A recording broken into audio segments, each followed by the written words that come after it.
Hey Josh, thanks so much for dropping by the IBM Drum booth today. Why don't you introduce yourself, tell me a little bit about why you are at the DMA event. Yep. So I'm Josh Blacksmith. I am the SVP General Manager of CRM at FCB Chicago. I've been attending the DMA THEN event for as long as I can remember. It's one of the first events I came to. It's an event that I've been attending every year because of the community that is a part of this. To be an association that's focused on the consumer in this way and leveraging data and technology to deliver that ideal experience is incredibly important to me, what I do for a living, but I also feel like it's the way that marketing needs to continue to evolve. Doesn't hurt that it's in Vegas. Exactly, right? yeah. Okay, very good. Well, tell me a little bit about the things that are making your clients really, keeps them up at night or keeps you up at night for that matter. Yeah, so I don't know if you're familiar with the chief Martech.com, the Lunascape. Unfortunately, yes. That's keeping a lot of people up, a lot of hours. And it's in what way? What about it? So it's the number of vendors on that have doubled in size, right? From about 3,500 2 years ago to nearly 7,000 now. And I'm sure by the time the next one comes out, it's going to be 9 or 10. Yeah. But the interesting dynamic that it's sort of driven is that so many of our clients are really sort of chasing the technology and trying to understand what does that technology enable? What experiences should I be building because of that technology? And 4 or 5 years ago, I used to take every vendor's call because I was trying myself to understand where the space was evolving. Now I'm turning down, I can't take, I'm sure you're the same way. I'm getting so many phone calls, I'm getting so many emails, I just can't keep on top of it. And then try to imagine what our clients are going through every day. And so one of the things that we try to do is help our clients focus on the need to build consumer experiences first. Okay. So we will always want to try to understand what are our consumers thinking, feeling, and doing at every stage in their life cycle, and then look for pain points in that experience or gaps or opportunities in that experience. Then we'll step in and start having conversations about if we want to solve for that pain point, does the data exist, and does it exist in a way that we can actually leverage that, utilizing technology that's either in-house or not. So by focusing the conversation back on the customer experience, we get away from letting technology lead the conversation, and we start to utilize technology more as an enabler. Right. So we're also, it's also important for me to make sure that we talk about it as being it's data and technology plus creative, right? Because I think far too often we see amazing creative ideas not live up to their full potential because data and particularly technology are an afterthought. Yeah.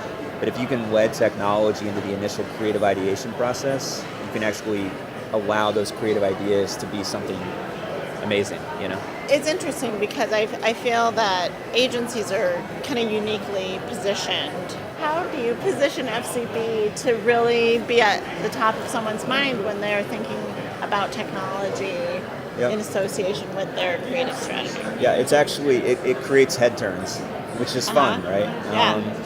We're definitely seen as a creative first shop. The practice I oversee, we're about 150 people in total. I have an office of 800 in Chicago. You're exactly right. One of the first things they think about us for would be the next brand campaign. But we have developed a practice that helps brands take a campaign that would be more for the masses and shows them how you can make that brand relevant to an individual consumer. And we can do that. We can build those experiences that lean heavily into the brand work. The brand work is always a fundamental part of what we need to do. But we can start to help utilize data and technology, right, to sort of build an individual experience that becomes an expression of the overarching brand idea. So it's not the first way that somebody might come to us to engage. Right. But the second they understand our philosophies and the way that we sort of think about building individual experiences, it's created a lot of momentum. There's a lot of interest in that. Yeah. How does that work at your agency? So do they bring you in right away to kind of do your pitch, or is it part of the overall philosophy of how your agency is approaching the brand? Yeah, it varies. In a lot of cases, we might approach these things in an integrated fashion. So we would actually bring the process to life for a client right in the upfront. In other cases, a pitch might come through for the brand, the creative work, and then a specific assignment comes up. But because our internal teams are aware of the fact that we have this capability, they're quick to pull our team in so that we can help assist and deliver on that sort of a program. So, Right. yeah. So from your perspective, obviously you're dealing with tons of data, Yeah. or hopefully tons of data. Yeah. Yeah. How are you thinking about AI and machine learning from your perspective? Obviously, it's on the tip of everyone's tongue these days, Yeah. and I'm kind of curious to hear your point of view on that. Yeah, so I think AI is one of those areas where it's often misunderstood. And so, we developed a POV around it just in terms of the way that we like to think about this. And it's really, AI started, 60 years ago. There's a video that was actually shown, I think, at the DMA conference last year, if I remember right. It was a black and white video that shows a guy playing checkers against a computer, right? And that is one of the first use cases that you saw around machines, in competition and using artificial intelligence to make decisioning against a human player. So it's a technology that's been around a long time, and I think where we see a lot of interesting use cases as an agency, we started thinking about how do we allow AI to actually make the way that we operate more efficient, because in turn we can pass those efficiencies on to clients. Right. So that's one sort of, I would say, one pillar of the way that we work. And we've, as an agency, we've sort of built out the way that AI plays a role in the creative production process, all the way from production. So how are we leveraging AI to actually get to a rip of a video faster than it might take a video editor? Like 1 hour versus 10 hours kind of thing. Right. And then the second is around how we're leveraging AI from a content management perspective. I mean, how are we actually working to auto tag the images that are sitting in a dam? And then the third area is more around leveraging AI from a distribution perspective, and that's where a lot of our Martech practice comes into play. So how are we leveraging Salesforce, Adobe, IBM, Oracle to enable dynamic messaging and automated messaging to individuals? Our clients, do you find they're ready to adopt? Are they still kind of holding back? Where do you think clients are in the spectrum, I guess, of getting there with we trust this stuff and we're going to use it in our... Well, I think the interesting thing is, that a lot of clients have been doing this to some degree for at least a few years. But marketing automation didn't become more synonymous with AI until maybe more recently in a lot of folks' heads, right? Marketing automation is definitely one element it's one type of AI. And so that's an interesting way to think about it. And so people have been leveraging machines to do automated targeting or automated messaging to individuals, and you're learning from that.